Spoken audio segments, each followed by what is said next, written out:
الحمد لله رب العالمين، والصلاة والسلام على أفضل الأنبياء وخاتم المرسلين محمد وآله وصحبه أجمعين، أما بعد. فأعوذ بالله من الشيطان الرجيم. بسم الله الرحمن الرحيم. إنهم فتية آمنوا بربهم وزدناهم هدى. وقال النبي صلى الله عليه وسلم: لا تزول قدم عبد حتى يسأل عن خمس: عن عمره فيما أفناه، وعن شبابه فيما أبلاه، إلى آخر الحديث الشریف. حضرات، بہت زیادہ ممنون ہیں ہم آپ کے، آپ تشریف لائے ہیں اور بہت خوبصورتی کے ساتھ پورا پروگرام سن رہے ہیں. اصل مجھے بھی اور آپ کو بھی حضرت مفتی ہارون صاحب زیدت مکارم ہوں، جو آج کے اس اجلاس کے اصل مقرر ہیں، اور آپ ہی کا کلیدی خطاب ہم سب سنیں گے انشاءاللہ. میں اپنے نوجوان بھائیوں سے چند گزارشات کرنے کے لیے کھڑا ہوا ہوں. دیکھیے، اللہ رب العزت نے جوانی کی شکل میں جو نعمت ہمیں عطا فرمائی ہے، یہ بہت قیمتی سرمایہ ہے. قرآن کو پڑھیے، جا بجا سمعنا فتح، جوان کا تذکرہ ہے. انہم فتیہ، نوجوانوں کا تذکرہ ہے. فما آمن لموسیٰ الا ذریۃ من قومہ، ذریت نوجوانوں ہی کو کہا گیا ہے. مطلب یہ ہے کہ زمانے میں اللہ نے انقلابی کام جن افراد سے لیا ہے ان کو نوجوان کہا جاتا ہے.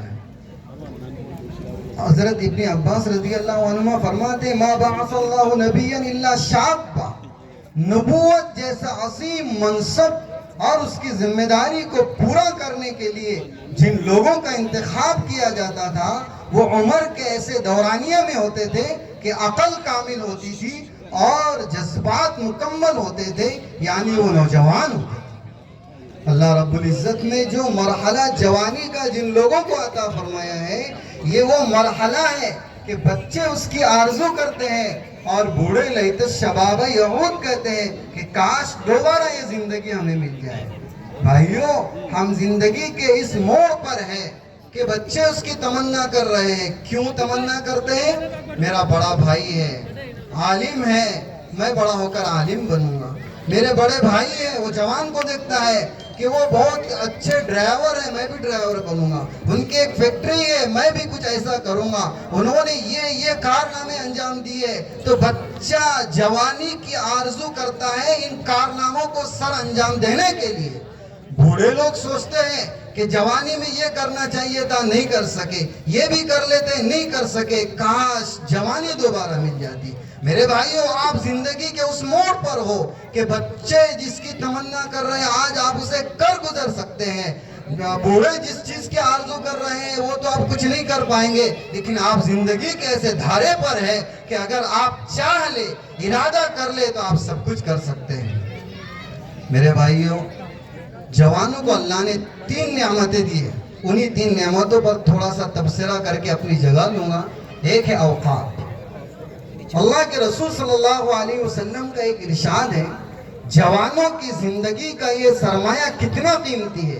روز محشر اللہ رب العزت چلچلاتی ہوئی دھوپ میں جسے اپنے خاص عرش کا سایہ عطا فرمانے والے ہیں، یہ وہ نوجوان ہونا. شاب نشأ فی عبادت اللہ، وہ جوان جس کی جوانی اللہ کے عبادت میں صرف ہوئی ہو.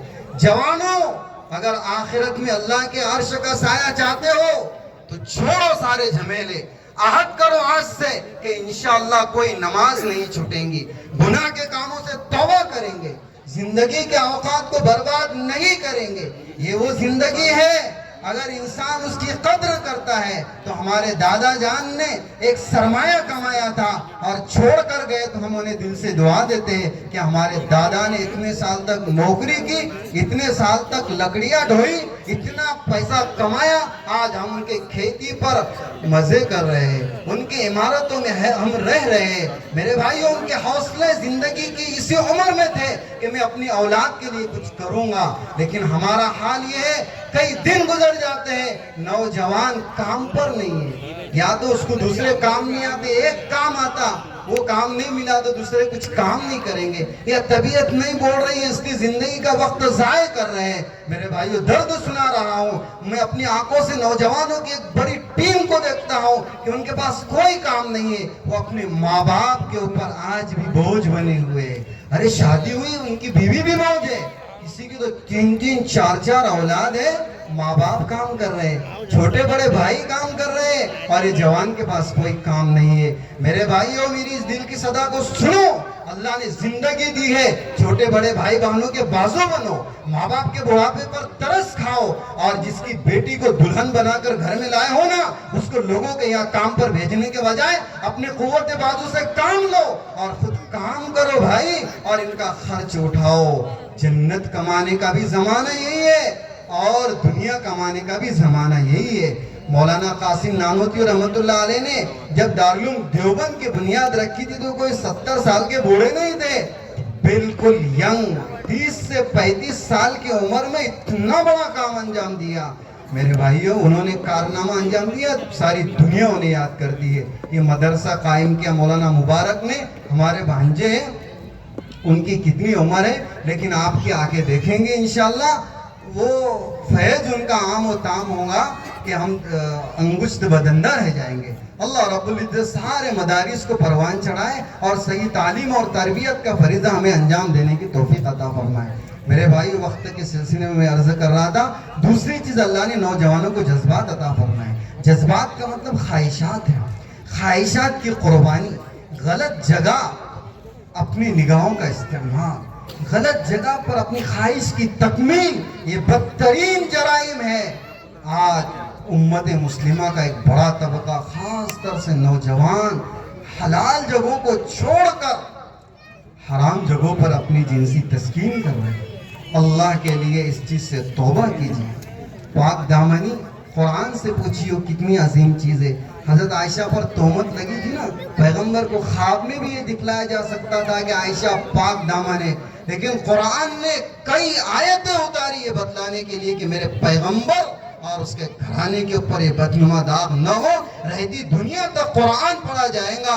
اولئک مبرؤون مما یقولون، یہ بددینت منافق میری عائشہ پر جو تہمت لگا رہے ہیں، عائشہ اس سے پاک ہے۔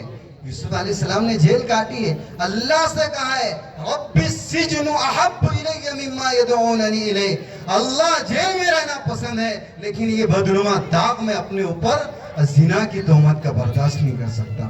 میرے بھائیوں نوجوانوں اپنی جوانی پر ترس کھائیے، حلال جگہوں پر اپنی جنسی کی تسکین کیجیے۔ بہت بری بات ہے، اللہ رب العزت نے فرمایا فَمَنِ ابْتَغَىٰ وَرَاءَ ذَلِكَ، حلال جگہوں کو چھوڑ کر حرام جگہوں پر اپنی نگاہوں کو ڈالیں گے اور جنسی تسکین کریں گے تو یاد رکھو تم اللہ کے قائم کردہ حدود کو پھلانگنے والے ہیں۔ میں جوانوں سے یہ کہہ رہا ہوں کہ آپ جتنے بھی میرے مخاطب ہیں سب بہت اچھے لوگ ہیں، لیکن آپ لوگوں کو ایک ذمہ داری دے رہے ہیں کہ بھائیو جتنے بھی لوگوں کو آپ جانتے ہیں آپ کے دوست احباب ہیں، ان سے کہیے کہ زندگی بہت قیمتی سرمایہ ہے۔ عشاء کے بعد کوئی سڑک پر نظر نہ آئے۔ بھائیو گھر میں ماں باپ نہیں ہے جن کو وقت دے سکتے، بھائی بہن نہیں ہے جن کو وقت دے سکتے، گھر میں مطلب گھر والے ہیں، اپنی اولاد ہے، سب ہے۔ مجھے بہت حیا آتی ہے، اللہ گواہ ہے، گزرتے ہوئے رات میں کبھی 12 بجے گزرنا ہوتا نا، نوجوانوں کی ایک ٹیم نظر آتی ہے، میرے بھائیو دل خون کے آنسو ہوتا ہے کہ ان کے گھر میں کون نہیں ہے جن کے پاس وقت دینا اللہ کی قسم عبادت ہے، عبادت۔ وہ عبادت کو چھوڑ کر یہاں غیبت ہے، اور کچھ لوگ موبائل میں اپنا وقت برباد کر رہے ہوتے ہیں۔ اپنے آپ کو اس سے بچائیے میرے بھائیوں۔ پاک دامنی کو ایک حدیث کی روشنی میں آپ سمجھ لیجیے، اللہ کے رسول صلی اللہ علیہ وسلم نے فرمایا جنت کی ضمانت میں محمد دیتا ہوں، مجھے صرف 2 چیزوں کی گارنٹی دو۔ بھائی سب کو جنت میں جانا ہے نا انشاءاللہ، 2 کام کریں گے نا سب لوگ۔ اللہ کے رسول نے فرمایا کہ یہ 2 جگہوں کے درمیان کی چیز یعنی زبان اور شرمگاہ، ان دونوں کے صحیح استعمال کی ضمانت جو مجھے دے دے گا میں انگلی پکڑ کر اسے جنت تک پہنچا دوں۔ زبان کا صحیح استعمال کیجیے، غیبتوں سے اپنے آپ کو بچائیے، بہتان تراشی سے اپنے آپ کو بچائیے۔ ہمارے استاد محترم کل تشریف لائے تھے، جامع مسجد میں ان کا خطاب ہوا، یہ حدیث حضرت نے سنائی اور فرمایا کہ لوگوں، ایک زبان وہ ہے جو ہمارے منہ میں، اس سے ہزاروں گناہ ہم کر رہے ہیں۔ دوسری زبان موبائل ہے، موبائل۔ جیسے ہم غیبت کرتے ہیں نا، کسی کی برائی کرتے ہیں، کسی کو برا بھلا کہتے ہیں، کسی کی عزت اچھالتے ہیں زبان کے ذریعے سے، حرام ہے۔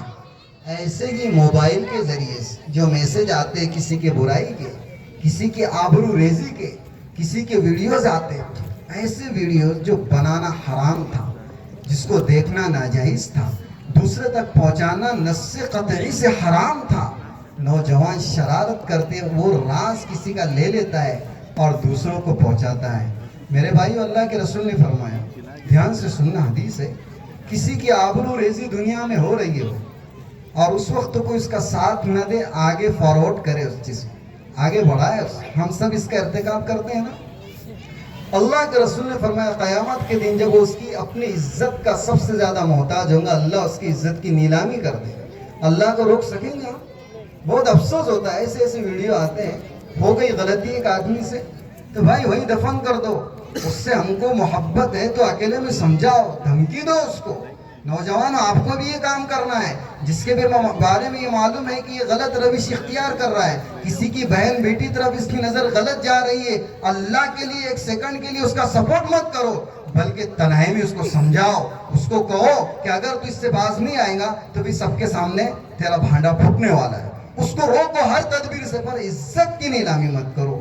تو لوگ کچھ اگر کسی کی غلطی پکڑی جاتی ہے تو اس کو اپنے موبائل میں محفوظ کرتے ہیں اور پورے گاؤں کو بھیج دیتے ہیں۔ بھائیو، ایک آدمی نے غلطی کیا، اس کی عزت کی نیلامی جائز نہیں تھی، لیکن اس کو پورے خاندان کا کیا قصور تھا؟ اس کے بیٹوں کو منہ دکھانے کی جگہ نہیں رہتی، اس کا پورا خاندان اپنا منہ چھپاتا ہے، یہ ہماری بری حرکتوں کی وجہ سے۔ اس لیے موبائل کا غلط استعمال مت کیجیے، بلکہ موبائل اگر بہت اچھے کاموں میں استعمال نہیں ہوتا ہے، بہت برے کاموں میں بھی اگر استعمال نہیں ہوتا، مباح کاموں میں اگر وہ استعمال ہو رہا ہے، تب بھی ہمارے وقت پر ڈاکے ڈال رہا ہے۔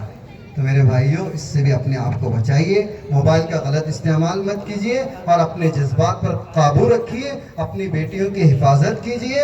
ایسی دکانوں پر بالخصوص لڑکے نظر آتے ہیں جہاں عورتیں اپنی مجبوری کی وجہ سے دکانیں چلا رہی ہوتی ہیں اور وہاں ان کی مجلسیں سستی، بہت حیا آتی ہے، بہت حیا آتی ہے، جی چاہتا کچھ کہہ دے، لیکن کبھی کہہ دیتے ہیں اور کبھی اپنے آپ پر قابو کر لیتے ہیں کہ بھائیو یہاں مت بیٹھا، یہاں مت بیٹھا کرو، یہ تمہاری بیٹھنے کی جگہ نہیں ہے۔ اللہ نے اولاد دی، ان کی تعلیم تربیت کیجئے، ماں باپ کو محبت کی نگاہ سے دیکھ کر حج عمرے کا ثواب حاصل کیجئے۔ اور تیسری چیز ہے جوانوں، طاقت اللہ نے دی ہے، اس طاقت کا صحیح استعمال کیجئے، اپنی زندگی کو پلاننگ کے ساتھ گزاریے۔ 1,00,000 روپیہ اگر ہمارے پاس اچانک آ جائے تو ہم یوں ہی ضائع نہیں کرتے، تو بھائی زندگی ان پیسوں سے بہت زیادہ قیمتی ہے۔ یحییٰ ابن حبیرہ ایک وزیر گزرے، وہ فرماتے ہیں الوقت انفس ما عنیت بحفظہ وَأَرَاهُ أَسْهَلَ مَا عَلَيْكَ يَضِيعُ، کہ سب سے قیمتی سرمایہ جس کی ایک انسان کو حفاظت کرنی چاہیے وہ اس کی زندگی کے اوقات ہے، لیکن میری آنکھیں دیکھ رہی ہے کہ سب سے زیادہ آسانی سے جو چیز انسان سے ضائع ہوتی ہے وہ اس کی زندگی کے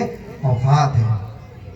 میرے نوجوان بھائیوں، آپ یہ نہ سوچیں کہ کچھ دن موج مستی کر لیں گے اس کے بعد توبہ کریں گے۔ یاد رکھیے، ایک شعر سنا کر اپنی بات ختم کر رہا ہوں، فارسی کا شعر ہے کہ در جوانی توبہ کردن شیوہ پیغمبری، در جوانی توبہ کردن شیوہ پیغمبری، وقت پیری گرگ ظالم می شود پرہیزگار۔ یہ ہمارے اس سوال کا جواب دیا ہے شاعر نے کہ کچھ دن موج مستی کر لیں گے، ڈھلتی زندگی میں توبہ کریں گے۔ شاعر کہتا ہے عنفوان شباب، جب گناہ کے اسباب بہت زیادہ ہوتے ہیں اس وقت گناہوں سے بچنا، اس وقت صحیح راہ اپنا لینا، یہ پیغمبروں کا شیوا ہے۔ یوسف علیہ السلام نے زلیخا کی دعوت کو کس وقت ٹھکرایا تھا بھائی؟ 80 سال کی عمر میں ٹھکرایا تھا کیا؟ بالکل عنفوان شباب، چڑھتی جوانی تھی۔ یہ پیغمبروں کا شیوا ہے۔ کون کون نوجوان اس پیغمبر کی صفت کو اپنانے کے لیے تیار ہے؟ ذرا ہاتھ اٹھاؤ بھائی۔ یعنی آج اسے ہمیں طے کرنا ہے کہ انشاءاللہ گناہ بھری زندگی سے ہم توبہ کریں گے، نمازوں کا خصوصی اہتمام کریں گے۔ مصرے کا دوسرا مصرع ہے شعر کا کہ ڈھلتی عمر میں تو بھیڑیا بھی توبہ کر کے اللہ اللہ کرنے لگتا ہے. تو اس زندگی کا انتظار مت کیجئے بلکہ اسی زندگی میں توبہ کیجئے. اللہ رب العزت ہمارے ان تمام نوجوانوں سے انقلابی کارنامے لے. وآخر دعوانا ان الحمدللہ رب العالمین.